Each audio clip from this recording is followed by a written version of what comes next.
नमस्कार। आइए एक बार फिर से स्वागत है आपका श्रव्य एग्जाम्स के इस डिजिटल प्लेटफॉर्म पर। और पिछले दिनों हमने इतिहास को जिस मोड़ पर छोड़ा था, आज फिर से लौटते हैं उसी कहानी की तरफ। तो एक दूसरा सेशन ये ऑब्जेक्टिव टाइप का। एक्चुअल में होता क्या है, इतिहास में सब कुछ तैयार रहने के बाद भी जब सामने प्रश्न होते हैं तो तिथियों में, नामों में इतना कन्फ्यूजन पैदा हो जाता है कि उसके लिए विधिवत अभ्यास की बेहद आवश्यकता होती है। तो उसी श्रृंखला में आज ये पहला पार्ट है जिसमें हम लोग प्रश्नों के माध्यम से, बहुविकल्पीय प्रश्नों के माध्यम से इतिहास को समझने का प्रयास करेंगे। आइए देखते हैं।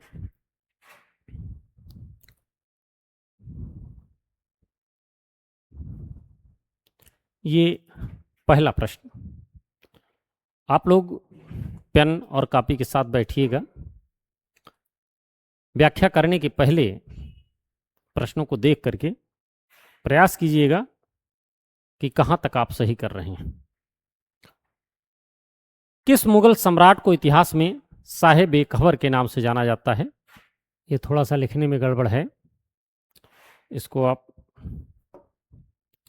साहिब-ए-खबर के नाम से जाना जाता है। तो यहां पर आप देख रहे हैं बहादुर शाह प्रथम को खफी खां द्वारा ये उपाधि दी गई थी। खफी खां उसको साहिब-ए-खबर की उपाधि देता है, क्योंकि आप जानते हैं कि जिस समय बहादुर शाह राजा बनता है ये 60+ का था, और युद्ध जीतने के बाद में इसकी राजकाज में रुचि बहुत कम होती है। बेखबर, जिसको कोई मतलब नहीं है, तो खफी खां ने ये नाम दिया था साहिब-ए-खबर। जहांदार शाह, आप जानते हैं, इसको लंपट मूर्ख की संज्ञा दी गई थी। और फर्रुखसियर, इसको घृणित कायर कहा गया था, घृणित कायर। और मोहम्मद शाह रंगीला, बहुत ही विलासी राजाओं में था, बहुत ही शौकीन था इन चीज़ों का, नाच गानों का। तो इस तरीके से आप देखते हैं जहांदार शाह लंपट मूर्ख, बहादुर शाह प्रथम साहिब-ए-खबर, फर्रुखसियर घृणित कायर और मोहम्मद शाह को रंगीला कहा गया है। ये इनकी उपाधियां हैं। बहुत ही पूछे जाने वाला प्रश्न है ये। अब दूसरा प्रश्न, वही अभी इसको आप पढ़ चुके हैं। लंपट मूर्ख की उपाधि किस मुगल शासक को दी गई थी?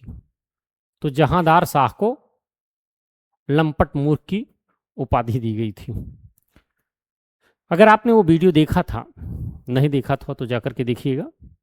वहां पर बीच में हमने दो नाम बताए थे, रफीउद्दौला और रफीउद दराजत, रफीउज्जात। ये बहुत कम समय के लिए शासक बनते हैं, ये दो शासक। और मैंने कहा था आप याद करने के लिए इतना जानेंगे कि रफू चक्कर हो जाना। तो यहां पर रफीउज्जात जो है, रफीउज्जात की मृत्यु जो हुई थी वो क्षय रोग से हुई थी। कभी कभी पूछा जाता है क्षय रोग से हुई थी या टीबी से हुई थी। और रफीउद्दौला जो है, इसकी मृत्यु पेचिस से होती है, और इसने शाहजहां द्वितीय की उपाधि ग्रहण की थी। शाहजहां द्वितीय की उपाधि। तो रफीउद्दौला ये पेचिस से मरता है, और रफीउज्जात की मौत क्षय रोग से होती है। बीच में आप देख रहे हैं शाहजहां तृतीय। शाहजहां तृतीय, जब शाह आलम द्वितीय, जिस समय आलमगीर द्वितीय की मृत्यु होती है, आलमगीर द्वितीय की मृत्यु के बाद स्थिति क्या उत्पन्न होती है कि उस समय अली गौहर जो कि बाद में शाह आलम द्वितीय के नाम से गद्दी पर बैठता है, ये उस समय कहाँ पर था? ये उस समय बिहार में होता है। और ऐसे मौके पर कामबख्श का एक पौत्र है, उसे इमादुल मुल्क ने, जिसका नाम मुहीउल मिल्लर था, मुहीउल मिल्लर, उस समय इसको शाहजहां तृतीय के नाम से राजा बनाया गया और इसलिए वहां पर नाम आता है, इसको शाहजहां तृतीय के नाम से मुहीउल मिल्लर को उस समय शाहजहां तृतीय के नाम से गद्दी पर बैठाया गया था। तो एक प्रश्न पूछा जाता है कि किस समय एक साथ दो सम्राट हुआ करते थे? तो उस समय शाह आलम द्वितीय और शाहजहां तृतीय, और शाहजहां तृतीय कौन था? ये मुहीउल मिल्लर को ही शाहजहां तृतीय के नाम से गद्दी पर बैठाया गया था। तो जहांदार शाह लंपट मूर्ख, रफीउज्जात क्षय रोग से मृत्यु होती है, रफीउद्दौला पेचिस रोग से मृत्यु होती है इसकी, और ये शाहजहां द्वितीय के नाम से जाना जाता है। और शाहजहां तृतीय के नाम से मुहीउल मिल्लर को जाना जाता है, और जो उस समय गद्दी पर बैठा था जब शाह आलम द्वितीय बिहार में था, बाद में ये इसको परास्त करके और राजा बनता है। आइए अगले प्रश्न की तरफ चलते हैं। अब्दुल्ला खान और हुसैन अली खान का अंत किस प्रकार हुआ? इनको क्या कहते हैं? इनको उत्तरवर्ती मुगल सम्राटों के दौर में सैयद बंधुओं को नृप निर्माता कहा जाता है। कई बार यह प्रश्न पूछा गया है कि नृप निर्माता किसे कहते हैं? तो नृप निर्माता ये सैयद बंधु थे। सैयद बंधुओं ने रफीउज्जात, रफीउद्दौला, फर्रुखसियर, इन सबको राजा बनाया और शक्ति इनके हाथ में होती थी। उस समय मीर बख्शी जो सेनापति का पद था और वजीर का पद था, वो इन दोनों भाइयों के पास था। और आगे मोहम्मद शाह के समय में क्या होता है कि इन सैयद बंधुओं से इनकी अनबन होती है। मोहम्मद शाह को अखरता है, इस तरीके से पूरी तरीके से सत्ता सैयद बंधुओं के हाथ में केंद्रित थी।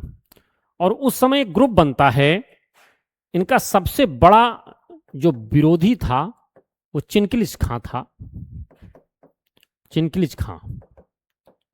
और इस तरीके से मोहम्मद शाह के समय में इन दोनों भाइयों का अंत कर दिया जाता है, इनका वध हो जाता है। और इतिहास में नृप निर्माता के नाम से जाने जाने वाले ये दोनों भाई मोहम्मद शाह के समय में मारे जाते हैं और इस तरीके से इनके अध्याय का अंत होता है। अगला प्रश्न है नादिर शाह। नादिर शाह ने भारत में किस समय आक्रमण किया? नादिर शाह कहाँ का राजा था? पहला प्रश्न, ये ईरान का राजा था। आप देख रहे हैं 1739 में इसका आक्रमण होता है। किसके समय में आक्रमण होता है? मोहम्मद शाह के समय में आक्रमण होता है। इसको ईरान का नेपोलियन भी कहा जाता है। बहुत ही साधारण रूप में एक चरवाहे के रूप में इसने अपनी जिंदगी शुरू की और ये भारत में प्रश्न आता है इसका उद्देश्य क्या था? तो इसका प्रमुख उद्देश्य, इसने बहुत सी कहानियां सुन रखी थी कि भारत में अपार धन संपदा है, तो ये मुख्य रूप से धन लूटने के उद्देश्य से भारत आता है कि भारत में इसका उद्देश्य लूट था, धन लूटने के लिए आता है।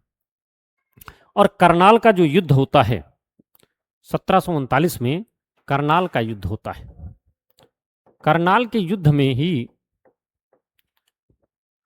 पिछले लेक्चर में अगर आपने उस पर ध्यान दिया होगा तो इसमें करनाल के युद्ध में खाने दौरान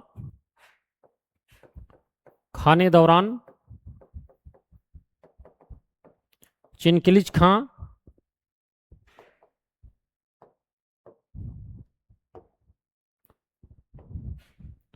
खाने दौरान चिनकिलिज खां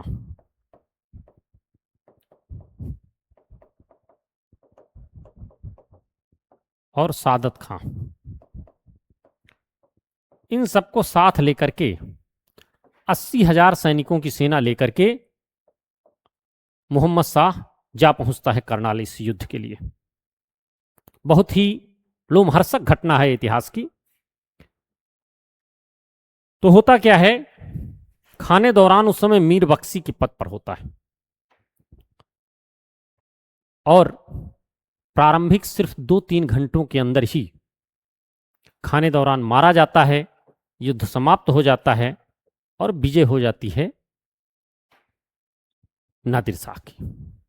नादिर शाह की विजय के बाद चिनकिलिज खां इमादुल मुल्क ये बहुत ही बुद्धिमानी पूर्वक एक संधि का प्रस्ताव करता है और लगभग चीजों को इसने व्यवस्थित भी कर लिया, क्योंकि ये जानता था ये धन के लिए आया हुआ है और यहीं से इसको पैसे देकर के निपटा देते हैं। 20 लाख पे मामला सेट भी हो जाता है और ये लौटने को वहां से राजी हो जाता है। लेकिन सबसे बड़ी चीज है, इतिहास को जब आप समझेंगे तो इतिहास को आपको समानांतर रूपों से समझना होगा। जितने युद्ध, जितनी संधियां, जितने षड्यंत्र बाहर से चलते होते हैं उतना ही अंदर ही चल रहा होता है। तो होता क्या है कि इससे, इसकी इस काबिलियत से मोहम्मद शाह बड़ा प्रसन्न होता है और उसको ये मीर बख्शी का पद देता है कि अब ये मीर बख्शी हुआ। इस बात से सादत खां बहुत नाराज होता है और जब सादत खां नाराज होता है तो नादिर शाह से कहता है कि यहां से लौट जाने पर क्या हासिल होगा, अगर दिल्ली चलो तो 20 लाख के बदले आपको 20 करोड़ मिलेंगे। और नतीजा क्या होता है, नादिर शाह दिल्ली आता है, फिर दिल्ली में अफवाह फैलती है। अफवाह फैलने के बाद वो अपने सैनिकों को आदेश दे देता है और भारी कत्लो गारत होती है जिसमें करीब 30,000 के आसपास दिल्ली के शहरी मारे जाते हैं। और तख्ते ताउस कोहिनूर हीरा, बार बार ये प्रश्न पूछा जाता रहा है, तख्ते ताउस और कोहिनूर हीरा ये लेकर के और यहां से जाने को तैयार होता है, लेकिन बार बार उसके दिमाग में वही 20 करोड़ दिखाई देता है। ये सादत खां को बुलावा भेजता है, हाजिर हो सादत खां, कहाँ गए हमारे 20 करोड़। और आखिरी में अपने ही बुने जाल में जब सादत खां फंस जाता है तो जहर खा करके आत्महत्या कर लेता है। इस तरीके से ये करनाल का युद्ध 1739 में जो मोहम्मद शाह के समय में नादिर शाह के द्वारा लड़ा गया था करनाल में, उसकी ये प्रश्न ये आप देखेंगे परिणाम बनते हैं। उस समय मीर बख्शी खाने दौरान होता है, चिनकिलिज खां इसमें मध्यस्थता करता है, सादत खां उसको लालच देता है और यहाँ पर आने के बाद वो तख्ते ताउस और कोहिनूर हीरा भी लेकर के जाता है। दिल्ली में भारी तौर पर कत्लो गारत होती है और अंत में होता क्या है, सादत खां दबाव में आकर के जहर खा के मर जाता है और कोहिनूर हीरा तख्ते ताउस लेकर के नादिर शाह वापस ईरान चला जाता है। अगले प्रश्न की तरफ आते हैं। किस मुगल सम्राट का वास्तविक नाम अली गौहर था? तो अभी हम लोगों ने इसे पढ़ा था कि शाह आलम द्वितीय का नाम अली गौहर था और इसी के समय में आप देखते हैं शाहजहां तृतीय एक शासक होता है, ये उस समय बिहार में होता है, आकर के शाहजहां तृतीय को ये पराजित करता है। और प्रश्न ये भी बनता है कि किस समय 2 सम्राट एक साथ होते हैं, तो शाहजहां तृतीय और शाह आलम द्वितीय, और ये मुही उल मिल्लर इसका नाम होता है, मुही उल मिल्लर ये कामबख्श का पौत्र था और इसको गद्दी पर बैठने के बाद पराजित करता है शाह आलम द्वितीय और ये राजा बनता है। तो इस तरीके से शाह आलम द्वितीय का नाम अली गौहर था। आइए अगले प्रश्न पे चलते हैं। आप एक प्रश्न के साथ उससे जुड़े हुए अन्य तथ्यों पर भी ध्यान देते चलेंगे, जिससे वो पूरा पोर्शन हमारा प्रयास रहेगा कि तैयार हो जाए। अगला प्रश्न हम देखते हैं, राजा राम मोहन राय को राजा की उपाधि किसने दी? अब यहां पर हम देखते हैं अकबर द्वितीय के समय में स्थिति क्या थी। उस समय मुगल बादशाह जो था वो अंग्रेजों का पेंशनर था, और अकबर द्वितीय के समय में स्थिति ये हो गई थी कि उसका खर्च चलना मुश्किल हो गया था। वो चाहता था कि पेंशन की राशि कुछ बढ़ाई जाए। तो उसने क्या किया, आप जानते हैं राजा राम मोहन राय जी के बारे में, ये कई भाषाओं के विद्वान थे, काफ़ी एजुकेटेड थे, फारसी फ्रेंच कई भाषाओं पर इनका अधिकार था। तो उसने इनका चुनाव किया। अब चुनाव के साथ आपने देखा है मुगल बादशाहों में भी शहंशाहे, नूरुद्दीन, क्या क्या तमाम प्रकार की उपाधियां अपने नाम के साथ मुगल बादशाहों ने भी जोड़ा है, और विक्रमादित्य और इस तरीके की उपाधियां उसके पहले भी हिंदू राजाओं ने भी जोड़ा है। तो थोड़ा सा बड़ा नाम रख के इस तरीके से वजन बढ़ाने वाली बात जो थी, तो राम मोहन राय के साथ इन्होंने राजा शब्द लगाया, राजा की उपाधि दी कि राजा की उपाधि जब देंगे तब वहाँ पर यह एहसास होगा, जब ये इंग्लैंड जाएंगे तो वहाँ पर होगा कि जो प्रतिनिधि है, सम्राट के प्रतिनिधि हैं, किसी जागीर के, कहीं के राजा हैं, मनसबदार हैं, इस तरीके से वजन बढ़ जाएगा और हमारी बात जो है वहाँ ब्रिटेन में ये सही ढंग से रख पाएंगे, जिससे कि हमारी पेंशन बढ़ सके। तो राजा जो है ये अकबर द्वितीय ने जोड़ा था। अकबर द्वितीय के समय में एक दूसरी जो घटना हुई थी 1935 में, इसी समय से मुगल सिक्कों का चलना बंद हो गया था। मुगल सिक्के प्रचलन से बाहर कब किए गए थे? ये दो चीज़ें अकबर द्वितीय के शासनकाल से महत्वपूर्ण दो प्रश्न उठते हैं। एक, राम मोहन राय को राजा की उपाधि उन्होंने दी थी, और दूसरी 1935 में मुगल सिक्के प्रचलन से बाहर हुए थे। आइए अगले प्रश्न पर आते हैं। 1722 में अवध के स्वायत्त राज्य की स्थापना किसने की थी? तो सादत खान, बुरहानुल मुल्क। उस समय जो दो राज्य बने थे, एक हैदराबाद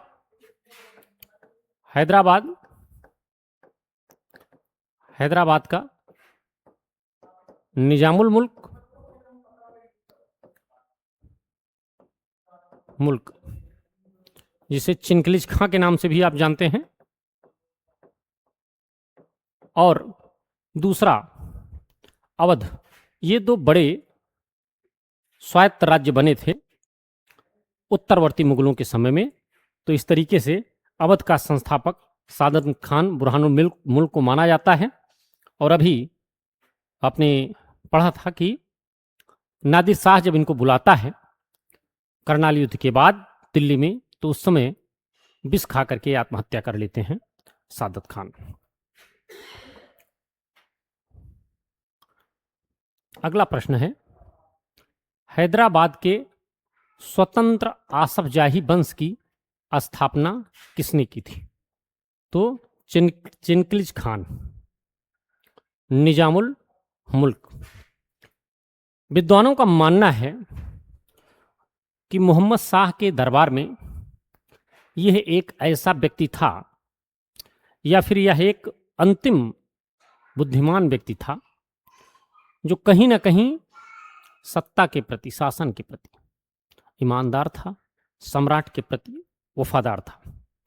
लेकिन जब देखा, वहाँ का वातावरण देखा चिनकलिज खान ने, वास्तव में आप शाह आलम के समय में देखते हैं, अन्य राजाओं के समय में भी देखते हैं कि शुरुआत से, बहादुर शाह के समय से ये शुरुआत हुई, जब जब सत्ता कमजोर हुई है तब तब सामंतों ने सर उठाए।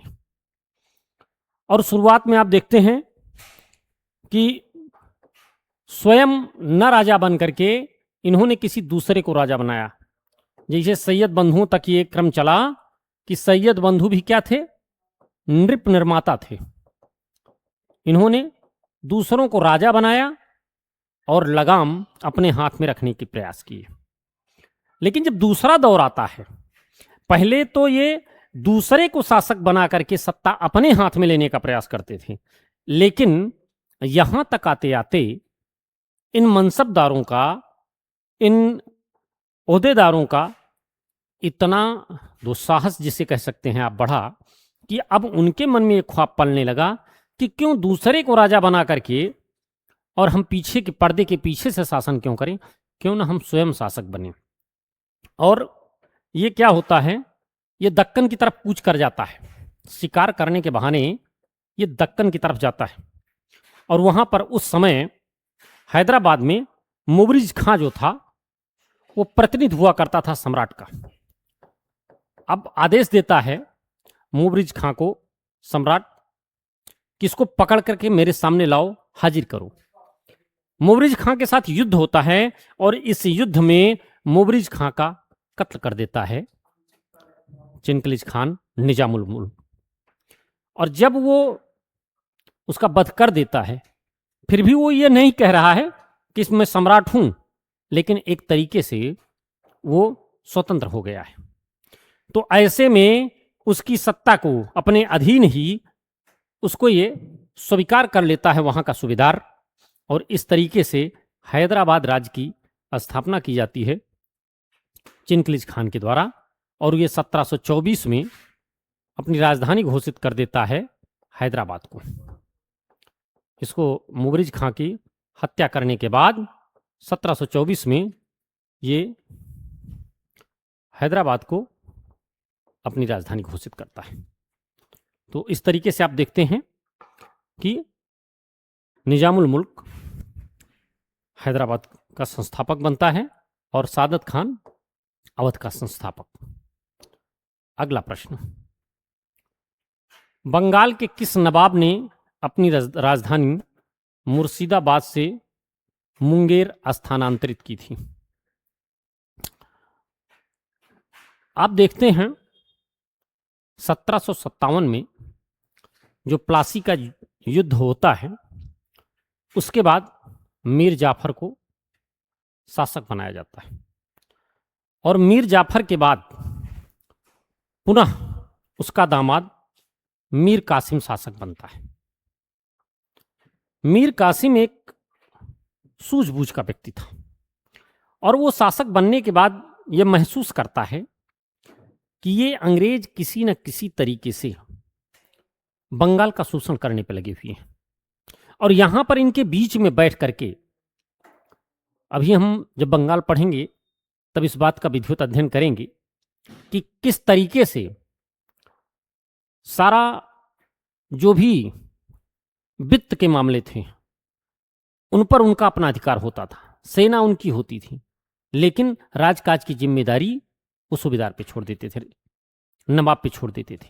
अब ऐसी कंडीशन में कुल मिला के कमाई आपकी, जिम्मेदारी हमारी, इन स्थितियों से ऊब करके और मीर कासिम ने एक निर्णय लिया कि यहां से हटना बहुत आवश्यक है, इनके इस कुचक्र से, दुष्चक्र से जब बाहर निकलना है, और इसलिए वो राजधानी को मुर्शिदाबाद से मुंगेर स्थानांतरित करता है मीर कासिम।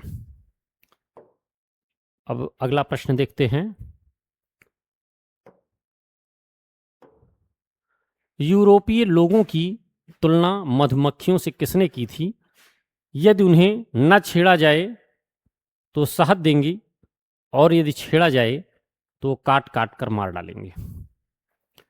अब इसमें जो है ये कथन अलीवर्दी खान का है। ये प्रश्न कई बार पूछा गया है। वास्तव में आप देखते हैं यूरोपीय शक्तियों में कभी कभी क्रम भी आपसे पूछा गया है। पुर्तगालियों के बाद डच, डच के बाद अंग्रेज, अंग्रेज के बाद डेनिस और डेनिस के बाद फिर फ्रांसीसी। ये जो क्रम है, इसमें एक के बाद एक इनके आपसी संघर्ष होते रहे। पुर्तगाली बहुत प्रारंभ में आ गए थे, पैर यहाँ पर जमा चुके थे, लेकिन बाद में ये जो दो शक्तियाँ आईं, सबसे ज़्यादा इनका टकराव हुआ और इसके तहत इनका संघर्ष का मैदान बनता है कर्नाटक। कर्नाटक के युद्धों ने यह दिशा तय की कि आने वाले समय में भारत की सत्ता किसके हाथ में जाएगी। तो अंग्रेजों और फ्रांसीसियों की उपस्थिति बंगाल में भी थी और ये वहाँ से व्यापार करते थे, नवाब को टैक्स देते थे। अलीवर्दी खान इसको अच्छी तरीके से समझ रहा था। वो बहुत सूझबूझ का व्यक्ति था। वो जानता था कि इनके पास एक मजबूत जलीय सैन्य शक्ति है जो इनकी शक्ति का आधार है। तो इनसे भिड़ करके अगर हम इनसे विद्रोह करते हैं, इनके खिलाफ युद्ध करते हैं, तो इनसे जो तनाव है वो हमारे लिए घातक होगा। ये काट काट करके हमें मार डालेंगे और यदि इनको न छेड़ा जाए तो ये हमें टैक्स के रूप में धन देते रहेंगे क्योंकि ये हमारे यहाँ से व्यापार करते हैं। तो ये लाइनें अलीवर्दी खान की थी। आइए अगला प्रश्न देखते हैं। ब्लैक होल त्रासदी। ब्लैक होल त्रासदी क्या है? वास्तव में कभी कभी जब आप इतिहास को गहराई से पढ़ें तो एक जो प्राकृतिक न्याय की बात होती है, आज भी आपने कहावत सुना होगा कि अगर कोई गलत कर रहा है तो उसके साथ गलत होता है। हाँ, होता है, मानता हूं, मैं भी मानता हूं, होना भी चाहिए। लेकिन अगर आप अंग्रेजों को देखेंगे, छल तो सदैव हुआ है, छल युद्ध का एक पार्ट रहा है। लेकिन आप देखेंगे अफ्रीका वगैरह में ये स्थिति रही है कि जहां पर ये आदिवासियों से जीत नहीं पाए हैं, वहां पर इन्होंने प्लेग के मरीजों द्वारा ओढ़े हुए कंबल ले जाके बांट दिए और कंबल बांटने से क्या हुआ, वहां पर प्लेग फैल गया पूरी तरीके से, लोग मर गए और इन्होंने वहां पर अधिकार कर लिया। और ये बार बार इस बात की दुहाई देते हैं कि पूरी दुनिया को, भारत को, अन्य देशों को हमने सभ्यता दी, हमने उनको सभ्य बनाया, हमने उनको पढ़ना लिखना सिखाया। इस बात का अंग्रेज बहुत दंभ भरते हैं। अब यहां पर आप देखते हैं, अगर आप 1757 की लड़ाई को देखें तो 1757 में क्या होता है कि फरवरी में अलीनगर की संधि होती है। वहां पर प्रारंभ में नवाब सिराजुद्दौला क्या करता है कि यह अंग्रेजों पर आक्रमण करके, चूंकि ये बार बार फ्रांसीसी और अंग्रेज दोनों का आपसी युद्ध चल रहा था, उस समय ये घेराबंदी कर रहे थे। तो ये कहता है कि अपने किलों की आपको घेराबंदी करने की आवश्यकता नहीं है, यह आशंकित होता है और नहीं मानते हैं तो इन पर आक्रमण करता है। ये भागकर फुल्टा द्वीप पर शरण लेने के लिए मजबूर होते हैं। ऐसे समय में वहां से आप जानते हैं क्लाइव आता है और वाटसन आता है, सेना लेकर के आता है। यहां पर वो घूस के द्वारा तमाम बैंकर हैं और लोग हैं उनको आपस में मिला लेता है। तो 1757 का जो युद्ध होता है उसमें मीर जाफर अलग खड़ा है, सिर्फ मीर मदान और मोहनलाल मात्र 2 लोग लड़ते हैं और मीर मदान और मोहनलाल ये दोनों लड़ते हैं और मारे जाते हैं। एक छोटी सी टुकड़ी सिर्फ जो है, और ये मीर जाफर सिराजुद्दौला को वहां से समझा के हटा देता है कि युद्ध में कुछ नहीं, आप परेशान क्यों हो रहे हैं। और आखिरी में होता क्या है कि भारत का इतिहास यहीं से करवट बदलता है। 1757 में अंग्रेजों की विजय उनके लिए एक नई अभिलाषा के द्वार खोल देती है। तो ये पूरी तरीके से एक छल द्वारा, प्रपंचों छलों द्वारा जीता गया युद्ध था या झड़प थी। अब ये युद्ध एक तरीके से उनकी इस नैतिकता पर प्रश्न खड़ा करता है। इसको हटाने के लिए ये जो जे हाल्बेल महोदय हैं, इन्होंने एक कहानी रची, जबकि वास्तविकता ये है उस समय के तात्कालिक इतिहासकारों ने ऐसी किसी घटना का कोई उल्लेख नहीं किया है। अब ये हालवेल महोदय क्या कहते हैं कि हम लोगों को 18 फीट लंबी, 14 फीट चौड़ी और 10 फीट ऊंची एक कोठरी थी। ये बताते हैं कि 20 जून को एक कोठरी थी, ये 18 फीट लंबी, 14 फीट चौड़ी और 10 फीट ऊंची। इसमें 146 लोगों को सिराजुद्दौला ने बंद कर दिया था। रात भर हम लोग बंद रहे और जिसमें से 123 लोग मारे गए, सिर्फ सुबह 23 लोग जिंदा बचे, जिसमें से जेड हालवेल स्वयं भी थे। और इसके द्वारा ये साबित करने की कोशिश करते हैं कि सिराजुद्दौला बहुत ही अत्याचारी व्यक्ति था। इतने लोगों को एक कमरे में बंद करके इस तरीके से उसने हमारे साथियों का वध कर दिया, तो उसके लिए 1757 का युद्ध लाजमी था। इस तरीके से ये जो घटना है जेड हालवेल द्वारा प्रस्तुत की गई, इसको ब्लैक होल त्रासदी के रूप में जाना जाता है, ब्लैक होल की घटना के रूप में जाना जाता है।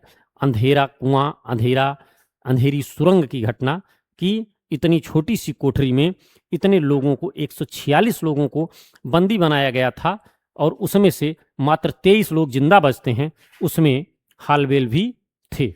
बाकी कहीं पर भी इस घटना का कोई उल्लेख मिलता नहीं है। फिलहाल आपको समझना है ब्लैक होल त्रासदी क्या थी। तो इसमें से एक छोटी सी कोठरी में 146 अंग्रेजों को बंद किया गया था, जिसमें से मात्र 23 लोग जिंदा बचे थे। और ये वाकया, इसका वर्णन जेड हालवेल ने किया है। आइए अगले प्रश्न पर आते हैं। कालक्रम के अनुसार संधियां हुई हैं, इन संधियों को क्रम से सजाना है। तो ये जो अलीनगर की संधि है, अलीनगर नाम जो था वो कोलकाता का ही नाम था, कलकत्ता या कोलकाता। ये संधि फरवरी में होती है, फरवरी 1757 में। प्लासी का युद्ध 23 जून 1757 में, बक्सर का युद्ध 1764 में और इलाहाबाद की संधियां जो होती हैं वो 1765 में होती हैं, 1765। तो आप कालक्रम को सजा सकते हैं कि अलीनगर की संधि अंग्रेजों के और सिराजुद्दौला के बीच में होती है, और उसके बाद प्लासी का युद्ध होता है, फिर बक्सर का युद्ध और फिर इलाहाबाद की प्रथम संधि। तो 1 2 3 4 का ये जो क्रम है ये सही क्रम है। आइए अगले प्रश्न पर आते हैं। जयपुर के राजा सवाई जयसिंह ने किन 5 स्थानों पर वेधशालाओं का निर्माण करवाया था? अब देखिए, यह प्रश्न बहुत पूछा जाने वाला प्रश्न है। और भी आपको बता दूं, इस प्रश्न में ये जो दिल्ली, जयपुर, उज्जैन, वाराणसी और मथुरा, ये इसका सही आंसर है। अब इसमें वो एक नाम आपको सदैव जोड़ेंगे और ज्यादातर वही जोड़ा जाता है, आगरा। आगरा को एक ऑप्शन के रूप में जोड़ा जाता है। वास्तव में आप देखें तो ये जो कुछ भारत का नक्शा बन रहा है, तो यहां पर जयपुर में सवाई जयसिंह राजा थे। तो पहली बात तो ये कि उनकी अपनी राजधानी वहां पर बनवा दिया, और दूसरा मुगल बादशाह की राजधानी दिल्ली वहां बनवा दिया। 2 ये हो गए। और 3 जो सबसे धार्मिक स्थल थे उस समय, कौन कौन से? मथुरा, भगवान कृष्ण की नगरी, वाराणसी, शिव की नगरी, और उज्जैन ये महाकाल की नगरी। कहने का मतलब, एक अपनी राजधानी में, दूसरा सम्राट की राजधानी में, और तीसरा इन वेधशालाओं का निर्माण वहां पर कराया गया जहां पर पंडित अर्थात विद्वान, ज्योतिषी, जहां पर उनकी उपस्थिति थी।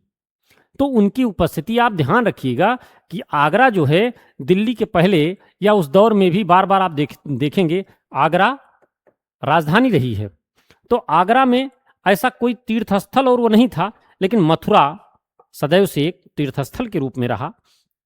तो जो तीर्थस्थल हैं वहाँ पर विद्वानों की उपस्थिति रहेगी, वहाँ पर ज्योतिष रहेंगे। तो इस तरीके से आप दिमाग में रखेंगे कि अपनी राजधानी में, सम्राट की राजधानी में, और बाकी वे 3 स्थान हैं जहाँ पर विद्वानों की उपस्थिति थी, ज्योतिषियों की उपस्थिति थी, वहाँ पर वेधशालाओं का निर्माण कराया गया। उसमें आगरा नहीं था। बार बार आप देखेंगे आगरा को ही ऑप्शन में लाने का प्रयास किया जाएगा। यहाँ पर जैसे उदयपुर दिया गया है, इसमें आगरा दिया गया है, इसमें इलाहाबाद दिया गया है, लेकिन ज़्यादातर इसको देते हैं। तो ये 5 जगह हैं जहाँ पर वेधशालाओं का निर्माण कराया गया। अब आइए अगले प्रश्न पर चलते हैं।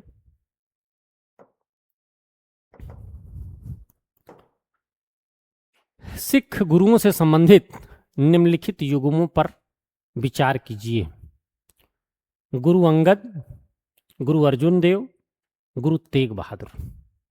कुल कितने गुरु हुए? कुल 10 गुरु हुए।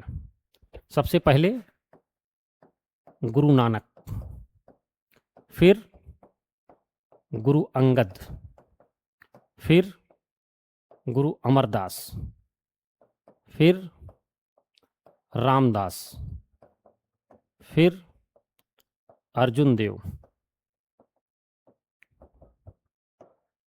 और फिर हरगोविंद, फिर हरराय,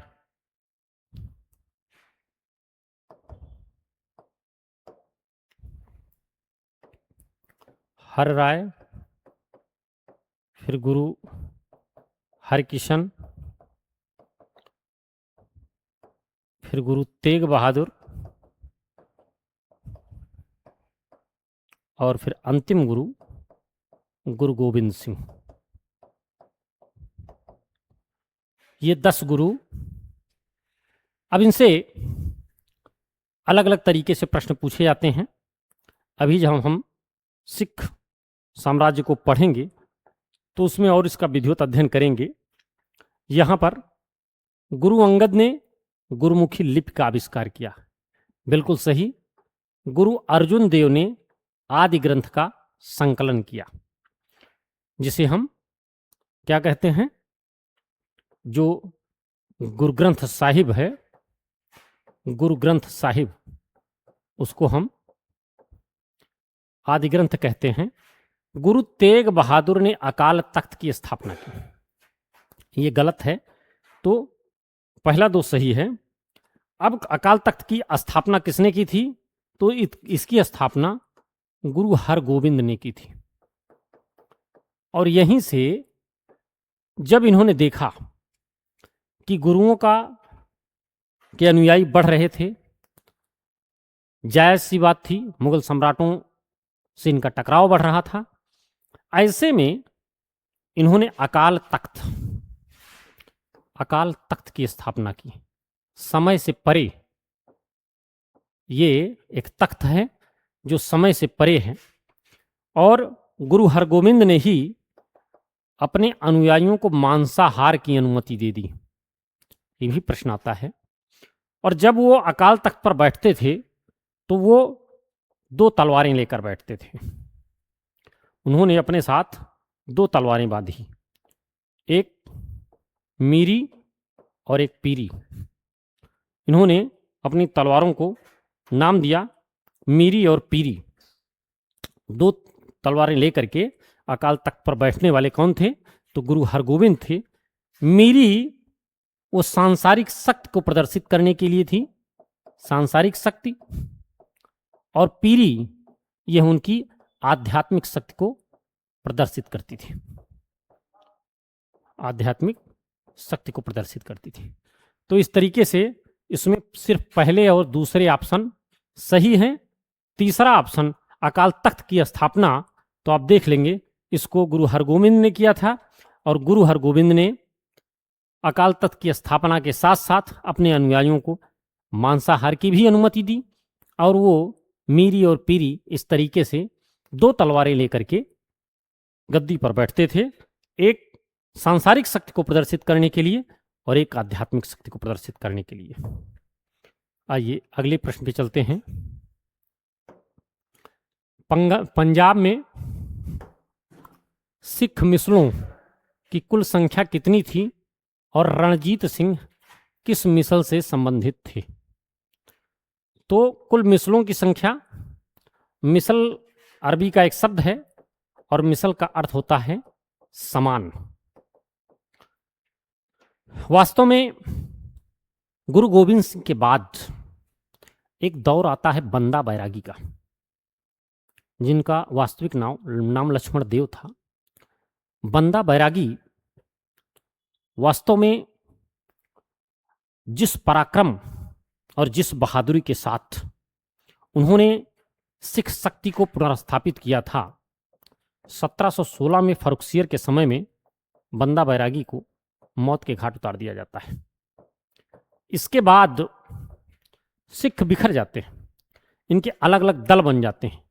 इन्हीं दलों को समान भागों में बांट करके मिसलें बनाई गई थी और आगे चल करके इस सुकर चकिया मिसल को रणजीत सिंह प्रमुखता दिला देते हैं।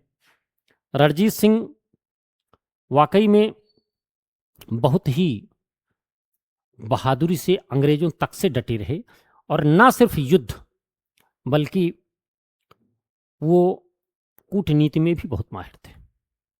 एक घटना का उल्लेख मिलता है, कई बार ये कहा जाता है कि वो अपनी प्रजा का हालचाल लेने के लिए गुप्त वेश में बाहर निकला करते थे। किसी बुढ़िया का अनाज आज उन्होंने पहुंचाया या ऐसा किया।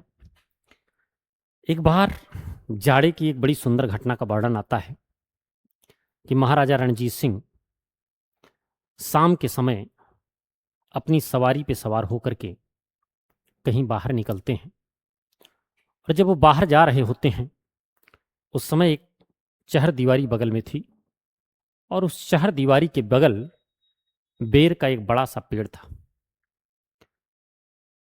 जब महाराज की सवारी उधर से निकलती है, जाड़े का मौसम है, बड़ी ठिठुरन सी है, उस समय आप जानते हैं बेर में फल लगे होते हैं। एक पत्थर पेड़ से टकराता हुआ आता है और सीधा उनके सर पर लगता है और उस पत्थर की नोक ऐसी थी कि महाराजा रणजीत सिंह का सर फट जाता है, उससे खून गिरने लगता है। ऐसी अवस्था में सवारी वापस लौट जाती है। दौड़ पड़ते हैं सैनिक, किसने ऐसा किया, और अपराधी पकड़े जाते हैं। दरबार लगता है, महाराजा रणजीत सिंह बैठते हैं, अपराधियों को पेश करने का आदेश दिया जाता है और जब दोनों अपराधी पेश होते हैं तो एक 10-12 साल का बच्चा और उसके साथ उसका छोटा सा भाई जिसकी उम्र 5-6 वर्ष। छोटा भाई बड़े भाई से चिपटा जा रहा है, दोनों भाई जार जार रो रहे हैं। पूरी सभा में सन्नाटा है और राजा साहब एक पट्टी सर पर बांध कर बैठे। सबको लग रहा है कि इसने राजा का सर फोड़ा है, क्या दंड होगा। महाराजा रणजीत सिंह उस बच्चे से पूछते हैं कि तुमने पत्थर क्यों मारा। बच्चा हिचक हिचक के रोने लगता है कि भाई मेरा भूखा था, अपने भाई की भूख को मिटाने के लिए मैंने पत्थर मार के बेर तोड़े थे। राजा ने कहा तूने पत्थर मारा, बेर मिली? कहा बेर तो गिरी थी, लेकिन तब तक सिपाही हमें पकड़ ले गए, हमारी कोई गलती नहीं, हमें माफ करिए महाराज। बच्चा रोए जा रहा है। फैसले का समय आया, लोग देखते रहे। राजा साहब ने फैसला सुनाया। छोटे बच्चे से कहा कितनी बेर मिली? रोते ही उसने हाथ फैलाया, मुट्ठी खोली, उसमें 2 बेर थे। राजा ने कहा, इन्हें 2 थैली मुझसे असरफियां दे दी जाए। जब राजा ने कहा 2 थैली असरफियां इनको दे दी जाए, अब तो पूरा दरबार ही इस बात से आश्चर्यचकित हो गया। वजीर से नहीं रहा गया। उसने कहा, गुस्ताफी माफ हो महाराज, इस तरीके से तो गलत संदेश जाएगा। उसने पत्थर मारा है और आप उसको असरफियां दे रहे हैं। राजा ने कहा, वजीर देखते हो, वो बच्चे भूखे हैं और उन्होंने जब पेड़ पर पत्थर मारा तो उन्होंने खाने को 2 बेर दिए। तो अगर उन्होंने राजा के सर में पत्थर मारा तो राजा को इतना दे देना चाहिए कि उनको कभी कहीं पत्थर न मारना पड़े। और पूरे सभा में जय जयकार होने लगी और उन बच्चों को बड़ी इज्जत से विदा किया गया। इस तरीके से तमाम कहानियां रणजीत सिंह की उदारता से और उनकी बहादुरी के विषय में हमें सुनने को मिलती हैं। आइए अगले प्रश्न की तरफ चलते हैं। अमृतसर की संधि किसके किसके बीच में हुई? 1809 में रणजीत सिंह और चार्ल्स मेटकाफ के बीच में संधि होती है। संधि की प्रमुख शर्तें जो होती हैं कि सतलज नदी को सीमा मान लिया जाता है। और एक प्रश्न कभी कभी आता है कि उस समय बंगाल का गवर्नर जनरल कौन था? तो उस समय लॉर्ड मिंटो। मिंटो के समय में यह संधि होती है और संधि पर हस्ताक्षर मेटकाफ और महाराजा रणजीत सिंह के हुए थे। और इसमें सतलज नदी को सिख साम्राज्य और अंग्रेजों के बीच में सीमा के रूप में माना गया था। यह प्रथम संधि थी। और दूसरी संधि जो होती है वो उसी के बाद आप देखेंगे सिख साम्राज्य का विलय होता है, उस पर फिर हम चर्चा करेंगे। आइए अगले प्रश्न की तरफ चलते हैं। महाराजा रणजीत सिंह को प्रसिद्ध कोहिनूर हीरा किससे प्राप्त हुआ? दास्ताने कोहिनूर हीरा बहुत ही गजब की दास्तान है। दुनिया की बेशुमार बेशकीमती चीजों में से एक है कोहिनूर हीरा। लेकिन उसके साथ एक किंवदंती ये भी जुड़ी है कि जिस किसी के भी पास गया कोहिनूर, वो अपशकुन का कारण बना, उसके पतन का कारण बना। तो आप जानते हैं मोहम्मद शाह के समय नादिर शाह इसको जीत कर ले गया था। और बाद में अफगान अमीर शाह शुजा जब महाराजा रणजीत सिंह के नियंत्रण में आता है, तब वहां से ये हीरा महाराजा रणजीत सिंह को प्राप्त होता है। और उसके बाद जब डलहौजी द्वारा सिख साम्राज्य का विलय अंग्रेज साम्राज्य में कर लिया जाता है, उस समय महाराजा दिलीप सिंह से प्राप्त करके ये हीरा अंग्रेजों के कब्जे में चला जाता है। तो कोहिनूर हीरा भारत से जा करके पुनः भारत आता है और फिर यहाँ से ब्रिटेन चला जाता है। आइए अगले प्रश्न की तरफ चलते हैं। लॉर्ड डलहौजी ने किस वर्ष पंजाब का पूर्ण रूप से ब्रिटिश साम्राज्य में विलय कर दिया था? वाकई में ये बहुत माना जाता है कि अंग्रेजों में ऐसी नीतियां थी, अंग्रेज ये बहादुर थे, वो बहादुर थे। लेकिन चाहे आप हैदर अली के समय में देखेंगे या सिखों के समय में देखेंगे, सिखों के समय में प्रारंभिक स्थिति ये थी कि जो सिख सेनापति थी, महारानी थी, वो स्वयं चाह रही थी कि सेना ब्रिटिश साम्राज्य से भिड़े, किसी तरीके से इसकी शक्ति कमजोर हो। लेकिन कई दौर की लड़ाइयां होने के बाद आखिरी में सिख सेना की पराजय होती है और 1849 में पूर्ण रूप से पंजाब का विलय ब्रिटिश साम्राज्य में कर लिया जाता है। बहुत दिलचस्प गाथा है सिख साम्राज्य की, जिस पर हम लोग विस्तृत क्लास में अध्ययन करेंगे अलग से। अभी आप 1849 में ब्रिटिश साम्राज्य का पंजाब का पूर्ण रूप से विलय हो जाता है। भरतपुर के जाट राज्य की स्थापना का श्रेय किसे दिया जाता है? चूड़ामन और बदन सिंह, गोकुला, राजाराम, ये सारे जाटों के बहुत ही बहादुर योद्धा हुए और इसमें से सूरजमल को स्थापना का श्रेय चूड़ामन और बदन को दिया जाता है और सूरजमल को जाटों का प्लेटो, अफलातून कहा जाता है। प्लेटो जाटों का अफलातून कहा जाता है। ये बहुत ही चालाक, बहुत ही चतुर और बहुत ही बहादुर योद्धा सूरजमल को माना जाता है।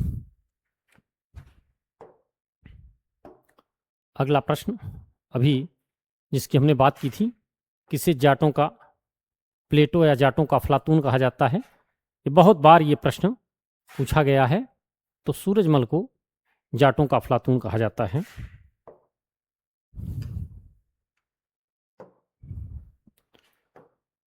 केरल के किस शासक ने 1741 में कोलाचेल के युद्ध में डच ईस्ट इंडिया कंपनी को पूरी तरह पराजित किया था? अब ये जो डचों का साम्राज्य था, उस समय कोलाचेल एक जगह है, आज के समय में कोलाचेल तमिलनाडु में है। तमिलनाडु में कन्याकुमारी, कन्याकुमारी का जो जिला है, आज के समय में, वर्तमान समय में कोलाचेल यहाँ पर है। उस समय डच लोग जो थे वो पूरी तरीके से काली मिर्च के व्यापार पर अपना एकाधिकार चाहते थे और उसके लिए ये तमाम तरीके का उपद्रव करते थे और उस पर कब्जा जमाए रखना चाहते थे। उस समय त्रावणकोर के राजा थे राजा मार्तंड। अब इस मामले को लेकर के राजा मार्तंड से और डचों के बीच में कोलाचेल का युद्ध होता है और यूस्टाचियस डी निलॉय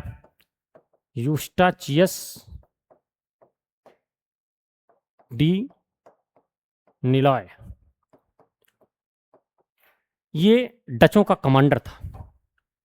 इस युद्ध में राजा मार्तंड डचों को बुरी तरीके से हराते हैं और यही नहीं, यूस्टाचियस निलॉय जो यहाँ का कमांडर था, इसको गिरफ्तार भी कर लेते हैं। इस तरीके से जो पुर्तगालियों के समय से चला आ रहा था कि उनकी जैसी शक्तिशाली सेना, उनकी जैसी रणनीति किसी के पास नहीं है, इस दंभ को राजा मार्तंड वर्मा तोड़ते हैं और कोलाचेल के युद्ध में 1741 में बुरी तरीके से डचों को पराजित किया जाता है राजा मार्तंड वर्मा के द्वारा। आइए अगले प्रश्न पर आते हैं। रुहेलखंड कहाँ पर? बरेली के आसपास है और यहाँ पर स्थापना हुई थी रुहेलखंड राज्य की, जिसकी राजधानी आंवला थी। तो इसकी स्थापना दाऊद खान और अली मोहम्मद खान के द्वारा की गई थी। रुहेलखंड राज्य की स्थापना।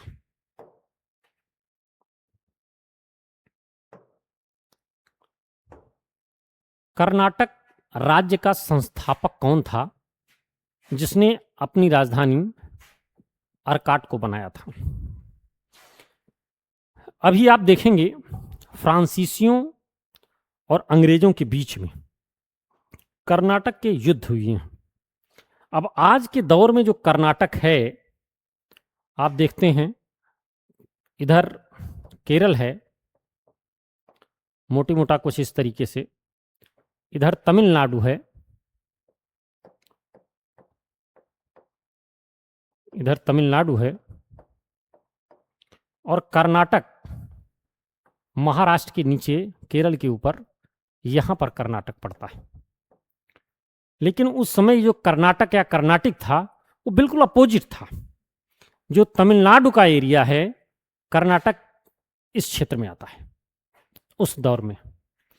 और जो दिल्ली का शासक था, दिल्ली के अधीन हैदराबाद हुआ करता था और हैदराबाद के अधीन कर्नाटक हुआ करता था।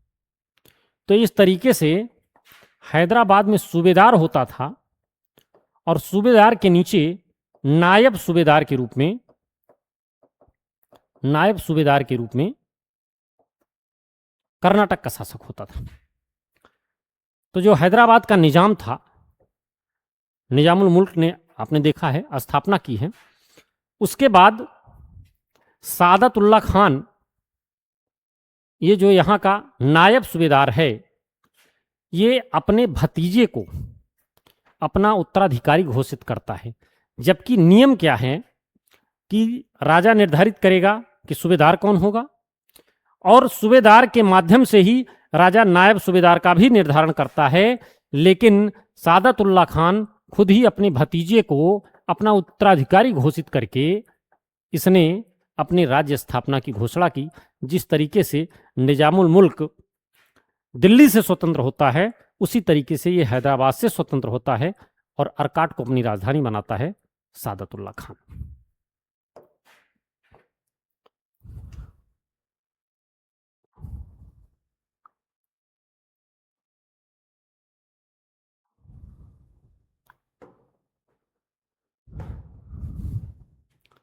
मैसूर के हैदर अली के संदर्भ में कौन सा कथन असत्य है? अब हैदर अली और टीपू सुल्तान, मैसूर साम्राज्य जो है, मैसूर साम्राज्य ये अलग से पढ़ने का विषय है। जब हैदर अली ने अंग्रेजों को हराया था, तो हराया क्या? इतिहासकार तो जीतों का इतिहास लिखते हैं, लेकिन सत्यता यही है कि एक शब्दों में कहा जाए तो दौड़ा दौड़ा कर मारा था उसने। और उसने यही लाइन कही थी कि अफसोस कि मैं अंग्रेजों को तो हरा सकता हूं, लेकिन समुद्र नहीं सुखा सकता।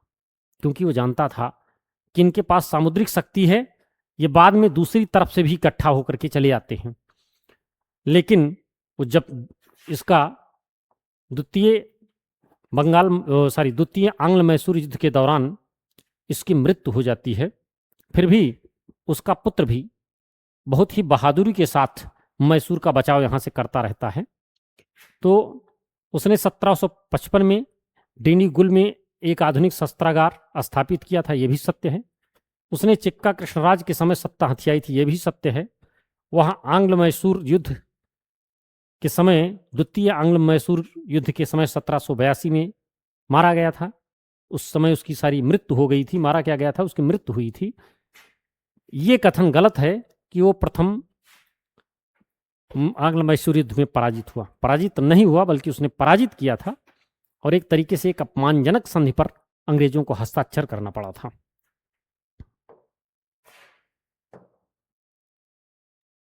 सुरक्षा प्रकोष्ठ की नीति या घेरे की नीति। घेरे की नीति क्या होती है? जब दो ताकतवर राज्य होते हैं तो बीच में कुछ ऐसे कमजोर राज्यों को वो रखते हैं जिनको वो अपने सीधे नियंत्रण में नहीं रखते हैं, लेकिन यहाँ से मित्रवत व्यवहार रखते हैं। इनको बफर स्टेट भी कहा जाता है। जैसे आज के समय चीन और भारत के बीच में नेपाल और भूटान की स्थिति है। तो इसे रिंग फेंस पॉलिसी कहते हैं और वारेन हेस्टिंग्स मुख्य रूप से इस नीति से जुड़ा हुआ माना जाता है, वारेन हेस्टिंग्स। तो आज के इन प्रश्नों को हम यहीं पर विराम करते हैं। अब एक बार दो बार देख करके यहाँ से तमाम प्रश्नों को हल करने का प्रयास किया गया है। आप हल करेंगे और ये निश्चित रूप से आपकी आगामी परीक्षाओं में बहुत ही सहायक होंगे। धन्यवाद।